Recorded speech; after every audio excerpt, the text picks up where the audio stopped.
What's going on, guys? Top Tier Gaming here, and today I'm coming at you with my Marincess deck profile for the new updated July 2021 ban list.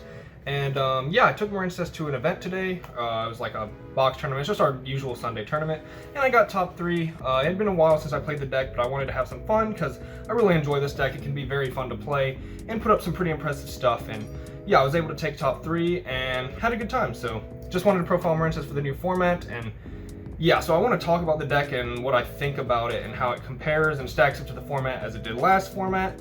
And I'll just go through the profile, and sort of near the end of the profile, I'll give like the matchups and what I think about the deck right now. And yeah, it's a super fun deck.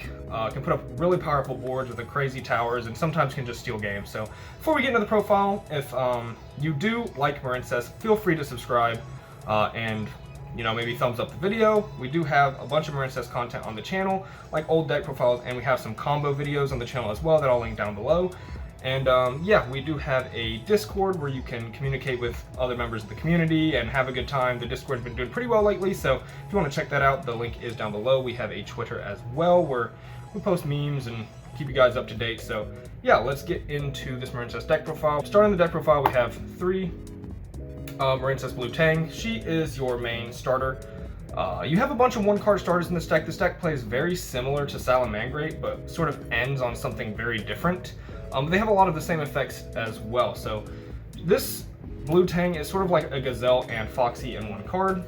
She is a Foolish Burial for Marincess cards from your deck, and then when she's used for the link summon of a water monster, she actually reveals the top 3 cards, and you can add a Marincess card from among them to your hand. So she is like your best 1-card starter. She's what you want to get to the fastest, and we're going to maximize on 3 Blue Tang.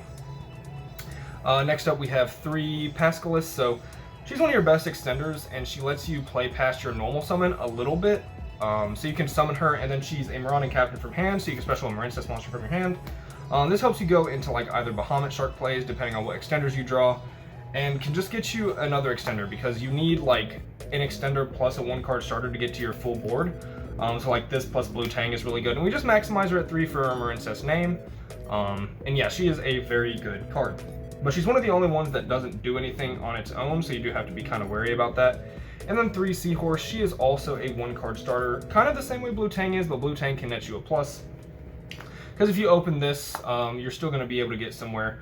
And with an extender, she is also full combo. So we're going to maximize Seahorse as well, because we want to maximize as many starters as possible, as well as Marincess names that you can recycle and continuously use throughout the duel, because this deck does have a pretty good grind game.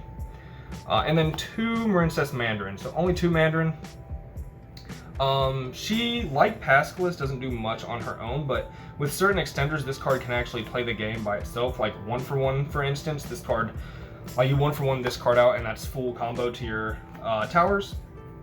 So yeah, Mandarin, just a great extender, just something you want to dump off of your Blue Tang, especially if you already have Seahorse, to get just another Marincess name and effect engraved. So we are playing 2 Mandarin, but 3 is a little too many in my opinion. I've seen some lists play 1, but I'm just rocking the 2. Next, we are playing 2 Tenyi Spirit Shathana. So I really like this card as an extender. This is a pretty good extender because it's level 4 water, which means you can make Bahamut Shark, and that's why we're playing it.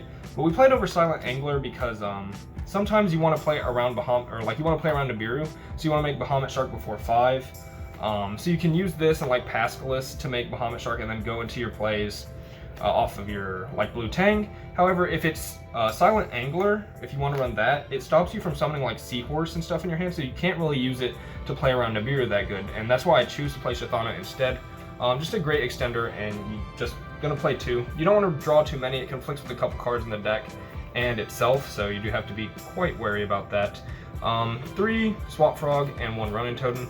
This package is arguably one of the best reasons to play the deck, in my opinion. It means you can also call this deck Princess and the Frog, because you're playing Marincess and Frog, so that is nice to know. But yeah, this also helps you play around Nibiru. It's another crazy extender. Swap Frog and See an Enemy play so well together as well, allowing you to go into some really crazy boards. But yeah, one of the reasons to play this deck over Salad, to me, has always been the Swap Frog engine, because Swap Frog, into Totally Awesome, is just a negate that just provides so much follow-up. It's one of the strongest negates, I think, in the game, just because it steals and it salvages cards from your graveyard, and it's a negate. It's just super, super good. And yeah, Swap Frog is an extender as well. If you open essentially Swap Frog plus any Marincess monster, it's full combo. So yeah, super good stuff. So yeah, I think you can't do it with Pascalis, but Swap Frog plus any other Marincess monster that's not Pascalis is full combo. Then onto spells, we have 1 Battle Ocean. You have to play this card. I've thought about putting it up to 2. But yeah, you just don't want to like open it. You just kind of want to search it off of your Sea Angel, and this is what makes your card a Towers, and you just definitely have to play this card. It is too good not to. And then we're running 2 Prosperity. Some people prefer Desires, but there's a lot of stuff I don't want to banish. When you're running the Swap Frog Ronin Totem package, I really don't want to play Desires, because that can really stink. And then your Field Spell is something, but of course normally you try to get to your Field Spell first before you activate Desires. But Prosperity, you never have to worry about having to like search first or not be able to search and then risk banishing your Battle Ocean. So yeah, I usually banish 3 because I mean, your extra deck is very, very tight. But this card is super, super good, and while I do think you can play Desires over this, I personally want to run Prosperity because I think it searches for the better card, and I don't want to risk banishing certain things. But that, I guess, is more of a preference thing. Next up, 3 Sonnet Mining because it is 3 additional copies of Blue Tang, or whatever Marincess monster you need at the time. So yeah, we're going to maximize Sonnet Mining to 3. Then we have Called by the Grave, which is just good to stop hand traps. And of course, it's one of the best like sets ever. It's just a very versatile card in Yu-Gi-Oh! That you want to be playing for sure. 1 Foolish Burial, 1 1-for-1, and 1 Monster Reborn. These 3 cards play the roles of like different extenders. Foolish Burial has been good for things like Ronin Totem, Swap Frog. I've had times where like I pitch Ronin off of something like 1-for-1 or any other discard, and then I need to Foolish like a Swap Frog or something. There's really weird instances where this card's good. Of course, with cards like Mandarin, or like say your Blue Tang gets ashed, you can Foolish your Seahorse and then still make Blue Slug and continue playing. So Foolish Barrel is a weird like card you can use to play around interrupts. 1-for-1 the same way, it's another way to play past your normal summon, and same thing with Monster Reborn. All of these are to try to play around your normal summon getting interrupted for whatever reason, and we're going to play these 4 power spells. And next we have hand traps, and sort of how the hand trap lineup's super huge in this deck, and it's because you're playing many 1-card starters that can just play, so you want hand traps to kind of back them up. And I'll go over the hand traps, how I feel they do against the current meta, why I'm running them, and then sort of how I think Marincess play in the format altogether as like a, you know, tier 2 pick or sleeper pick or however you want to think of the deck. So starting off, we have 3 Phantasme. This card is really good, I think. It only suffers versus like the Virtual World matchup, which seems to be picking popularity. But yeah, this card is bonkers this format against almost every other deck. It can single-handedly beat Striker, it fixes your hands, and most importantly, it kind of protects your normal summon if they go first and you use this. They can't like, you know, Veiler or Imperm your normal summon or try to target it with effects because Phantasme will protect it. So that is one reason I do enjoy Phantasme right now, especially in this deck. It also puts Battle Ocean back. 3 Ash Blossom, I think this one's pretty obvious and standard. I mean, you're playing 3 Ash. 3 Bell is almost mandatory in this deck because you need to protect your graveyard from cards like DD Crow, Aerial, Called by the Grave, Ice Dragon's Prison. Bell can just protect you from all of those. It's also super good versus Tri-Brigade. Like today I played against Tri-Brigade and they activated Revolt and I was able to Bell it, and that pretty much won me that game. So it's a very, very good card. And then the MVP hand trap of the day for sure was the Triple Effect Veiler, because I hit like 3 Verte Anacondas with this card today, and I hit Tri-Brigade several times with this card, and yeah, this was definitely the most impactful card all day. Now, that's not always the case. The reason you run Effect Veiler over something like Infinite Impermanence in this deck, even though this is more restrictive, in the sense of only being able to be used during main phase, and on your opponent's turn, and it loses to Tactics, but because of the way Bubble Reef works, she's drawing you cards on your opponent's turn, and you need them to be hand traps you can activate. So like if you draw this off Bubble Reef, you get another interrupt, which can win you the game, or if you draw Imperm, it's completely useless. So that's the difference in the two and why we prefer to play Effect Veiler. And then I'm also playing 2 DD Crow just to round off the hand traps, which puts us at 14 hand traps. Yeah, so we're playing a lot of hand traps, and they're all good versus their different decks, but you need to play hand traps because, 1, Bubble Reef, You know, you want to see hand traps off of your Bubble Reef so that you can get more interrupts, and that's kind of like the whole objective of hand traps in this deck over regular traps.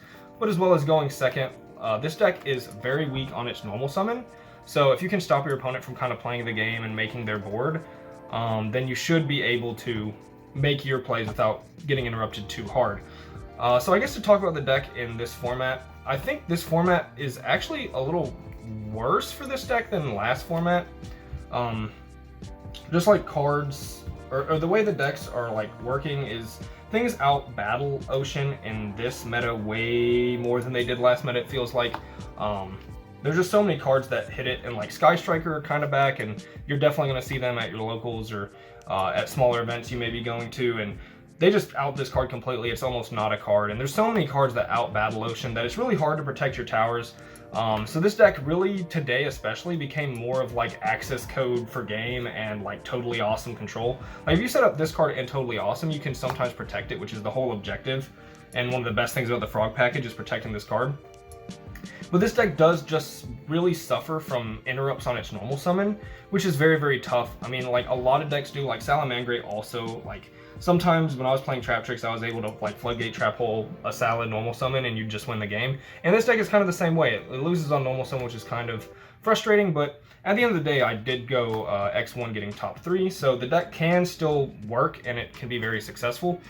You just have to be very wary of your normal summon plays and running extenders like Reborn and 1-for-1 to get past it and protecting your battle Ocean. So that's kind of how I feel about this deck in the current meta.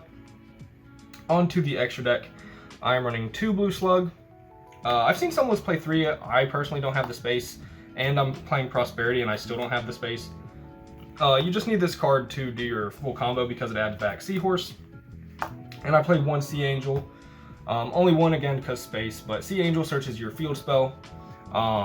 What is unfortunate is she says you can add a Marincess spell from your deck to your hand, and the field spell I'm pretty sure is the only spell in the entire game you can add.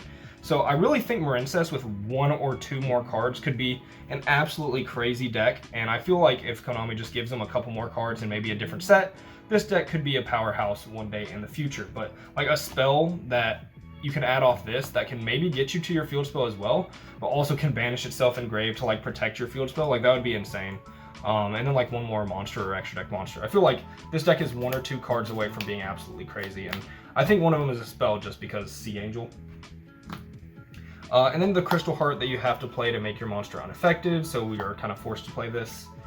2 Coral Anemone. She is your main extender in the main link 2 you're going to go into, and she's just super bonkers because she is just a free extender that gets you into another summon, and she also recurs things from your graveyard, which is very, very important for cards like Swap Frog or making sure you have follow-up. The 1 Marbled Rock. She also adds Marincess cards from your graveyard, so if like your field spell gets destroyed, you can add it back with this, which is very nice. She is also, sometimes if you only open 1 card starter, this is where you end. You don't actually get to your Bubble Reef, but this is still like a powerhouse if you have the field spell. You can have this thing at like 4,500 unaffected, so it's definitely not terrible, but you want to open like more than just your 1 card starter so you can get to your Bubble Reef, who's like the best card in the deck. The main objective is to summon this thing, and then you get to draw cards and hopefully draw into hand traps, and then if she lives a turn, which usually she does because I mean she's theoretically invincible as long as your field spell stays up. And then she gets to like 5,200 just off of her own effect, which is very hard to get over. A couple more negate or a couple more banishes and she goes up really high. Like I've had matches where this card is over 8,000 attack. But yeah, you just want to see her because she's your towers, and sometimes she just nets you wins. This is one of the few decks that is also can play like tower type strategies. So if you play against like Ad Ignister, you can still make your towers, and then you can just like crash over theirs if you have another banish card. Because she is absolutely huge. She just averages a much higher attack. So there's your towers. That's kind of the heart and soul of the deck. They're running 2 Totally Awesome and a Bahamut Shark. Yeah, you can make Toad naturally, and Bahamut Shark can make another one. So I've gone through 2 Toads several times in this deck, and I just want to play this larger package. Some people play 1 Toad, but I've been liking 2 Toad for like a natural one, and then 1 off the Bahamut Shark. And then 1 Dweller to round off the Xyzes. I don't really make this card often, but it's here. It can boost all your monsters' attack, and it's pretty good in some matchups. Like, it just wins some matchups like Drytrons. And then we play the package of Splash Mage, Transcode, Access Code. This is pretty much your go second win button. And yeah, I summoned him a lot today. He is pretty much irreplaceable in this deck, and you do have to unfortunately have him to play the deck, which is making Marincess not a budget deck, which is quite annoying. But yeah, that is the extra deck. So yeah, I hope you guys enjoyed. That was the Marincess deck profile. I guess I'll go into some hand tests and just sort of show what the deck can do. So yeah, I'm gonna do a test hand and let's see where that leads us. All right, so I'm here, shuffling the deck so we can get a fair hand test, and I'm just gonna draw a couple hands and maybe play one out. Yeah, hopefully we don't brick, because that is always the worst thing to happen, is doing a hand test for a video and then you mega brick, and no one wants to see that. So hopefully we get to see playable, but we do run a lot of hand traps, so if we draw 4 hand traps, I would also not be surprised. So let's see here. We're gonna draw Pascalis, 1-for-1, Mandarin, Bell, and Swap Frog. So this hand's definitely pretty good. You get there just off of this, but you can go even further than that with this hand. So I'm gonna take this deck to the side here, and I'm going to increase the camera so we can see everything. Maybe too much, but okay. So let's see, what would I do? We can go normal summon Pascalis, special summon Mandarin. You want to put these in your like farthest columns here, like this EMZ and this over here. And then you can take your Mandarin. Ooh, you know what? Yeah, you can take your Mandarin, link it off for your Blue Slug, and then you can add back your Mandarin. We didn't see Seahorse or Blue Tang in this hand, but we still kind of get there, so that is pretty nice. Then you can take your Pascalis and just turn her into your Sea Angel, and then Sea Angel is going to add the field spell. Right here, Battle Ocean. Alright, so now we're at this point. We're going to want to activate this Mandarin's effect, kind of, so we're going to pitch her for Swap Frog. It's a special summon. Again, I use the farthest zone because Marincess zones can be kind of finicky, and you're definitely going to want to have this section open. So Swap Frog effect is going to dump probably Swap Frog is what I usually send first if I'm going into the Anemone play. And then yeah, you can activate your Mandarin here just to ensure that you get your Mandarin activated. And then you're going to take both of your links and you're going to make Coral Anemone, which is like your best card. Or like one of your main link 2s, I'll say, rather than best card. And then you can use Coral Anemone to bring back Swap Frog. Use Swap Frog's effect to dump Ronin Totem. Here he is. So we dump our Ronin Totem, and then it's pretty linear from here, I guess. You can activate your Battle Ocean, turn your Mandarin and your Swap Frog into Crystal Heart, which literally does nothing except be a name, so that's very important to remember. So then you can take your Anemone and your Crystal Heart, and you can make the main card of the deck, which is Bubble Reef. So we kind of got exactly where we wanted to go. And then Battle Ocean activates and Anemone activates. If you're afraid of Ghost Ogre, you can make Battle Ocean Chainlink 1. If you're afraid of Bell, you can make Anemone Chainlink 1. However you want to set the Chainlinks up. We're going to add back a Pascalis to our hand for some follow-up play. And then we're going to equip these 3 links to her. I'm running out of space here, but 3 links attached to your Bubble Reef, which makes her 4,600 attack, which is huge. And then this is our hand right now, which isn't terrible, if we can even see the hand in the video. And then you can banish your Swap Frog for your Ronin Totem, and you can make Totally Awesome. So what we have here is not terrible. We can go into our, it's the opponent's turn, go into standby phase, and you detach Ronin Totem for your Totally Awesome, and you special summon the last Swap Frog in the deck, wherever he may be, special Swap Frog. And then you can banish the reason I equipped these 3 and not the Coral Anemone is so I can banish the Coral Anemone, because if you banish Coral Anemone here, then next turn with Bubble Reef, you kind of get some crazy plays going, and you can go into Access Code even easier. So that is very nice, and yeah, that's why I keep Anemone engraved, just to banish her, because you can special things off of Bubble Reef The effect is you can summon one monster from your hand or graveyard, special summon one of your banished Marincess monsters. Pretty good. And then, yeah, Bubble Reef is going to gain 600 attack, putting her to 5,200, and you're going to get a draw, which unfortunately wasn't a hand trap, but imagine this being Ash or Veiler, right? That's why we play so many hand traps, so we can activate them. So we end up with a Bell and a Negate to protect your field spell and a Towers that can't be killed at 5,200. It is a pretty impressive board, I'm not going to lie, but it's really weak on normal summon. Some interaction can just get there, and the deck does suffer from some things, but yeah, you see boards like this, and they're almost just, like, half the time they're just wins, so yeah, that's going to wrap it up for the Marincess profile and the hand test / combo. Hope you guys enjoyed. This has been Top Tier Gaming. If you do like Marincess, feel free to hit that subscribe button, and stay tuned for more Marincess content. See you guys next time.